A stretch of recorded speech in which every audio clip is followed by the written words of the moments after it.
Naghahanap ka rin ba ng kapihan dito sa may Montalban? Tapos yung pwede kang mag-custom ng timpla ng kape mo? Tara, dayuhin mo na rin itong Oishikohi. Japanese word yung Oishikohi. Ang Oishi, ang ibig sabihin, delicious, tasty, and sweet. Coffee naman ang meaning ng kohi. Tama yung name ng coffee shop nila kasi masarap yung quality ng kape nila kahit below 100 lang yung presyo nito. Maganda pang magkape dito kung estudyante ka o kaya naman nag-work. Meron kasi sila ditong malakas na wifi at may mga socket para sa mga laptop. May mga malilibangan din kayo dito kasi merong mga board games kagaya ng Scrabble, chess. May mga cards din kaya hindi kayo dito mabuboring magkape. Habang naghihintay nga kami sa order namin, eto namili na kami kung ano bang pwedeng paglibangan. Rami-rami na nga kaming napuntahan coffee shop. Bihira na yung ganitong coffee shop na below 100 pesos pero masarap yung quality ng kape. At ang maganda pa dito, meron silang loyalty card. Magkakaroon ka ng libre sa pang 11 cup mo. Hindi lang kape yung affordable sa kanila kasi pati sa snacks. Etong flavored cookies nagkakahalaga lang ng 45 pesos. At etong plain naman, 35 pesos lang. O diba murang-mura lang. Eto nga pala yung buong menu nila, pakiposta lang para mabasa. Located nga pala ang Oishikohi sa Apo Street, Montaña Village, Barangay Burgos, Montalban, Rizal. Visible sila sa Google Map kaya hindi kayo maliligaw. Ito nga pala yung in-order namin sa kanilang snacks. Cheesy nachos na nagkakahalaga ng 80 pesos. Flavored nachos yung ginamit nila dito. At may toppings na kamatis, beef, repolyo, cheese sauce at yung nilalagay nilang special sauce. Ang dami na ng serving nila para sa 80 pesos. Kaya kung pupunta kayo dito magbabarkada, kahit isang order lang nitong nachos, palag-palag na.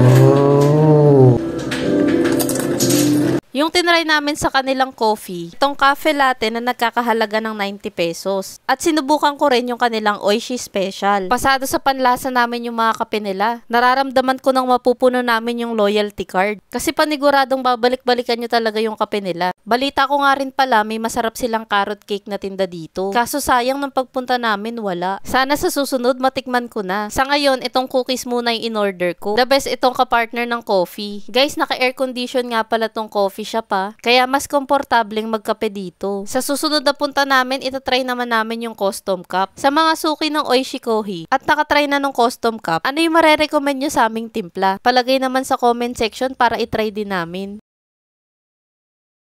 Guys, nag-e-explore nga pala ako dito sa buong Montalban kung saan may sulit na kainan at kapihan. Baka may marerecommend kayo, pwede nyong ilagay sa comment section para yun naman yung next naming dadayuhin. At para updated pa kayo sa mga sulit na kainan dito sa may Montalban, huwag nyong kalimutang i-follow ang aking mga social media accounts. Yun lang, maraming salamat sa panonood. Bye!